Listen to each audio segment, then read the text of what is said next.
भाई जी एक कमेंट का जवाब तो दो। जी जी पूछो। कमेंट आया कि यासर भाई हम परदेशियों के लिए भी दुआ किया करें, बाकी अल्लाह पाक आपके रिज़्क़ में और आपके पेरेंट्स की ज़िंदगी में बरकत अता फरमाए, आमीन आमीन। ਇਹਦਾ ਜਵਾਬ ਦੇਣਾ जी जी।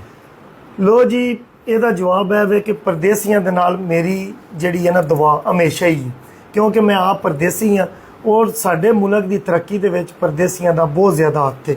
ਤੁਹਾਡੇ ਭਾਈ ਵੀ ਬਾਹਰ ਹੀ ਨੇ ਨਾ, ਯੂਨਾਨ ਨੇ ਨਾ ਜੀ, ਹਾਂ 7 ਸਾਲ ਹੋ ਗਏ ਨੇ।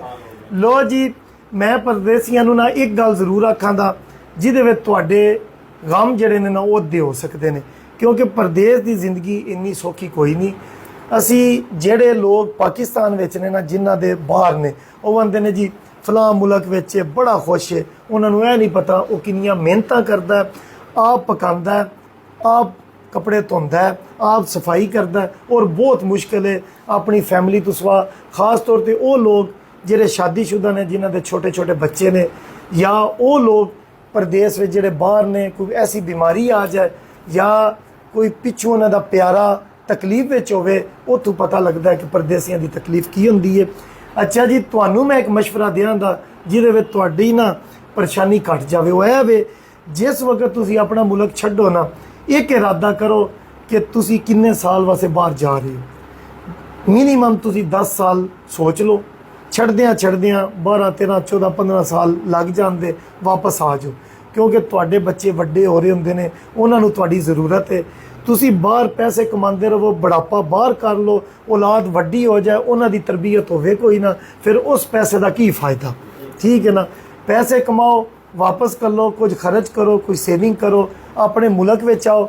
ਇਹ ਜਿਹੜੀ ਡਾਲਰ ਦੀ ਮਲਟੀਪਲਾਈ ਨਹੀਂ, ਇਹ ਥੋੜੀ ਜਿਹੀ ਘਟਾ ਦਿਓ, ਠੀਕ ਹੈ ਨਾ। ਆਪਣੇ ਰੁਪਈਆਂ ਵਿੱਚ ਹੀ ਗੁਜ਼ਾਰਾ ਕਰੋ, ਆਪਣੀ ਔਲਾਦ ਨੂੰ ਆਪਣੇ ਸਾਹਮਣੇ ਤਰਬੀਅਤ ਕਰੋ ਔਰ ਇੱਥੇ ਰੋਜ਼ਗਾਰ ਪੈਦਾ ਕਰੋ। ਹੁਣ ਮੈਂ ਹੁਣ ਬਾਹਰੋਂ ਆਇਆ ਨਾ, ਮੈਨੂੰ ਕਾਫੀ ਲੋਕਾਂ ਕਿ ਇੱਥੇ ਬਿਜ਼ਨਸ ਨਾ ਕਰ, ਉੱਥੇ ਵਾਵਾ ਜ਼ਰਬ ਦਿਖਦੀ ਹੈ। ਮੈਂ ਕਿਹਾ ਮੇਰਾ ਮਕਸਦ ਜਿਹੜਾ ਨਾ ਇੰਨੀ ਜ਼ਰਬ ਸ਼ਰਬ ਦਾ ਕੋਈ ਨਹੀਂ। ਮੈਨੂੰ ਵੀ ਛੱਡਦਿਆਂ 16 ਸਾਲ ਲੱਗ ਗਏ ਨੇ। 10 ਸਾਲ ਦਾ ਇਰਾਦਾ ਬਣਾਇਆ ਸੀ, ਐਟਲੀਸਟ ਆ ਗਿਆ ਆਪਣੇ ਮੁਲਕ ਵਿੱਚ, ਤੇ ਬਿਜ਼ਨਸ ਅਜੇ ਵੀ ਬਾਹਰ ਚੱਲ ਰਿਹਾ। 1-2 ਵਾਰੀ ਇਰਾਦਾ ਕੀਤਾ ਬਾਹਰ ਜਾਣ ਦਾ, ਏਅਰਪੋਰਟ ਤੋਂ ਜਦੋਂ ਛੋਟੇ ਬੱਚੇ ਮਿਲੇ ਨੇ ਨਾ, ਰੋਏ ਨੇ ਨਾ, ਉੱਥੋਂ ਹੀ ਵਾਪਸ ਆ ਗਏ। ਹੁਣ ਤੇ ਯਕੀਨ ਕਰੋ, ਇਹ ਤੋਂ ਮੈਂ ਸੋਚਿਆ ਨਾ ਮੈਂ ਜਾਣਾ, ਜ਼ੇਨ ਵਿੱਚ ਆਵੇ ਜਹਾਜ਼ ਤੇ ਜਾਣਾ, ਇਹਦੀ ਫੋਟੋ ਹੈ, ਮੁਲਕ ਛੱਡਣਾ, ਉੱਥੇ ਹੀ ਮੈਂ ਨਾ ਕਰ ਛੱਡਣਾ। ਠੀਕ ਹੈ ਨਾ। ਬਾਕੀ ਪਰਦੇਸੀ ਜਿਹੜੇ ਮੇਰੇ ਭਰਾ ਨੇ, ਆਪਣਾ ਇਰਾਦਾ ਬਣਾਓ, ਉੱਥੇ ਕਮਾਓ ਪੈਸੇ, ਆਪਣੇ ਮੁਲਕ ਕਰ ਲਓ, ਠੀਕ ਹੈ ਨਾ। ਇੱਥੇ ਆਪਣੇ ਪਿਛਲੇ ਨੂੰ ਕੋਈ ਬਿਜ਼ਨਸ ਕਰਨ, ਸੈੱਟ ਹੋਣ, ਆਓ ਬਿਜ਼ਨਸ ਆਪਣੇ ਚਲਾਓ, ਆਪਣੇ ਮੁਲਕ ਨੂੰ ਖੁਸ਼ਹਾਲ ਕਰੋ। ਜਿੰਨੇ ਕੰਮ ਦੇ ਬੰਦੇ ਸਾਰੇ ਬਾਹਰ ਟੁੱਟ ਗਏ, ਠੀਕ ਹੈ ਨਾ, ਠੀਕ ਹੈ ਨਾ। ਉਹ ਤੂੰ ਪੈਸਾ ਲਵੋ, ਇੱਥੇ ਆਓ। ਤੁਹਾਡਾ ਭਾਈ ਵੀ ਆਵੇਦਾ ਨਾ ਕਿ ਤੁਹਾਡਾ ਦਿਲ 15 ਸਾਲ ਉੱਥੇ ਹੀ ਰਵੇ। ਆ ਨਾ ਬਾਕੀ ਉਹਨਾਂ ਵਾਸਤੇ ਕੀ ਆਖਣਾ ਚਾਹੁੰਦੇ, ਜਿਹੜੇ ਸਾਰੇ ਮਜਬੂਰ ਨਹੀਂ ਹੁੰਦੇ ਪ੍ਰਦੇਸ਼ਾਂ ਵਿੱਚ, ਐਸ਼ ਵੀ ਕਰ ਰਹੇ ਨੇ ਕਈ ਪਰਦੇਸੀ ਭਰਾ, ਮੈਂ ਪਰਸੈਂਟੇਜ ਤੇ ਨਹੀਂ ਆਖਾਂਦਾ, ਚਸ ਲੈ ਨੇ ਬਾਹਰ, ਠੀਕ ਹੈ, ਕੰਮ ਕਾਜ ਕੋ ਨਹੀਂ ਕਰਦੇ, ਅਯਾਸ਼ੀ ਕੀਤੀ, ਜੋ ਕਮਾਇਆ ਆਪਣਾ ਖਰਚ ਕੀਤਾ, ਆਪਣਾ ਇੰਜ ਬੁਢਾਪਾ ਆ ਗਿਆ, ਆਏ ਪਰਦੇਸ ਜਵਾਨੀ ਲੈ ਗਿਆ, ਪਰਦੇਸ ਨਹੀਂ ਲੈ ਗਿਆ, ਤੁਸੀਂ ਆਪਣੀ ਆਪ ਲਈਏ।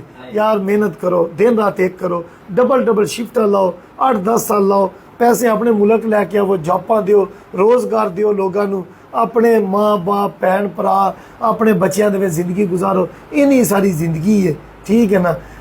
ਇਹ ਸੋਚੋ ਦੇ ਨਾ ਗਮ ਖਤਮ ਹੋ ਜਾਂਦੇ। ਕੀ ਆਂਦੇ ਹੋ, ਇੰਨੀ ਦੇਰ ਵਿੱਚ ਤੁਸੀਂ ਆਓ ਦੇ ਨਾ, ਨਵੇਂ ਤਿਆਰ ਹੋਣ ਦੀ, ਉਹ ਟੁਰ ਜਾਂਦੇ, ਸਿਲਸਿਲਾ ਜਾਰੀ ਰਵੇ ਦਾ।